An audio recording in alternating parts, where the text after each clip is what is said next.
नमस्कार, मैं अभिषेक श्रीवास्तव और आप देख रहे हैं लोकनाथ। आइए डालते हैं आज की खास खबर पर नजर। केंद्रीय मंत्री ज्योतिरादित्य सिंधिया 2 दिवसीय ग्वालियर दौरे पर पहुंचे, जहां उनका भव्य स्वागत किया गया। उन्होंने मीडिया से बातचीत में बताया कि वे ग्वालियर में कई कार्यक्रमों में हिस्सा लेंगे, जिसमें कल कृषि विश्वविद्यालय का दीक्षांत समारोह भी शामिल है। सिंधिया ने प्रधानमंत्री नरेंद्र मोदी के वंदे मातरम के प्रति उद्गार को राष्ट्रभक्ति की प्रेरणा बताया और कहा कि भारत अमृत काल से शताब्दी काल का सफर तय कर रहा है, जो भारत का स्वर्णिम काल होगा। प्रधानमंत्री के नेतृत्व में भारत हर क्षेत्र में नई ऊंचाइयों को छू रहा है, जिसका लोहा आज विश्व मान रहा है। उन्होंने मध्य प्रदेश में मोहन यादव सरकार के प्रयासों की भी सराहना की और ग्वालियर के विकास योजनाओं पर चर्चा करने की बात कही।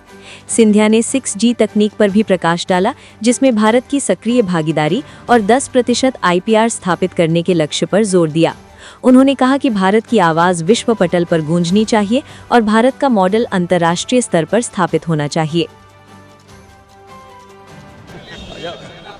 अरे भाई, मैं भी क्या करूं, मैं भी दिल्ली के एयरपोर्ट पे 1.5 घंटे से बैठा हूं भाई।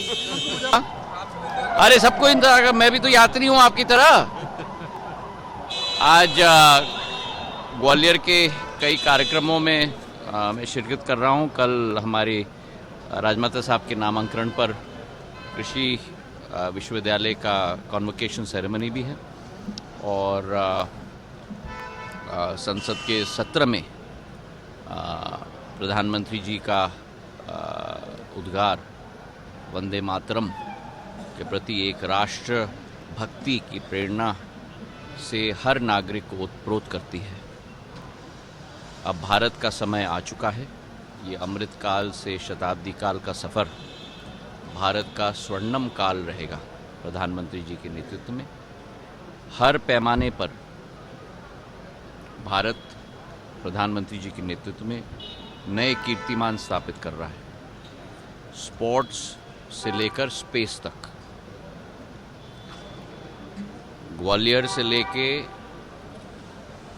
अयोध्या तक, बनारस तक, कन्याकुमारी तक, उत्तर पूर्वी के मेरे अरुणाचल, नागालैंड, त्रिपुरा, मेघालय, असम, सिक्किम, मिजोरम, मणिपुर, सभी राज्यों से लेकर गुजरात और महाराष्ट्र तक भारत की क्षमता आज विश्व पटल पर उजागर हो रही है।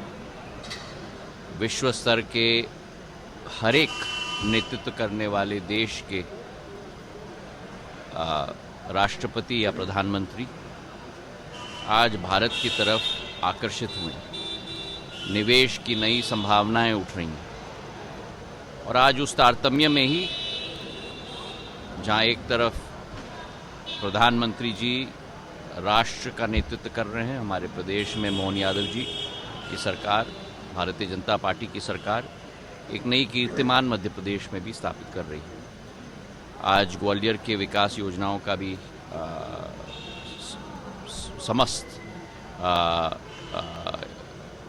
पूरा एक प्रेजेंटेशन और कितनी प्रगति हुई है पिछले मीटिंग से, उस पर भी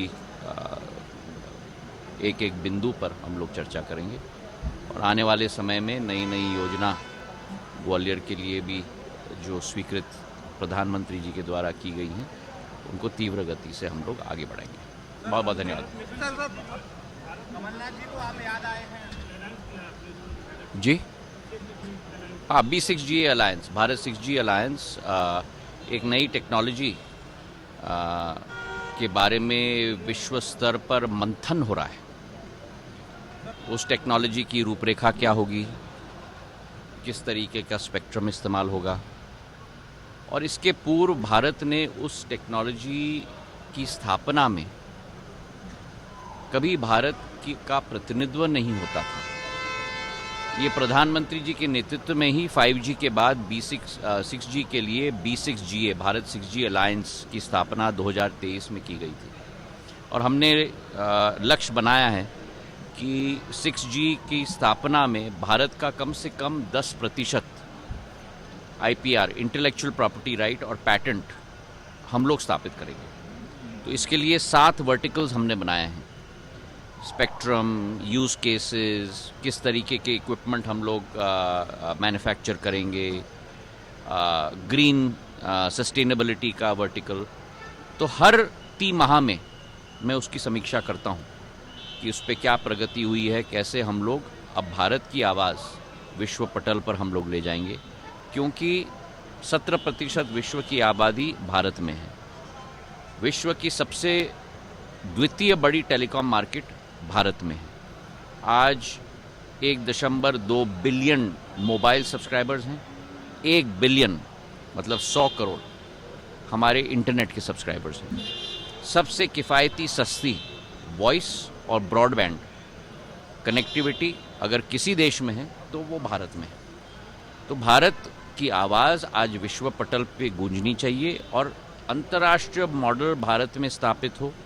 इससे ज़्यादा ऐसे ही वीडियोस को देखने के लिए आप लोकनाथ के YouTube चैनल को सब्सक्राइब करें। साथ ही लोकनाथ के अन्य सोशल मीडिया हैंडल्स जैसे कि फेसबुक और इंस्टाग्राम को भी आप फॉलो कर सकते हैं।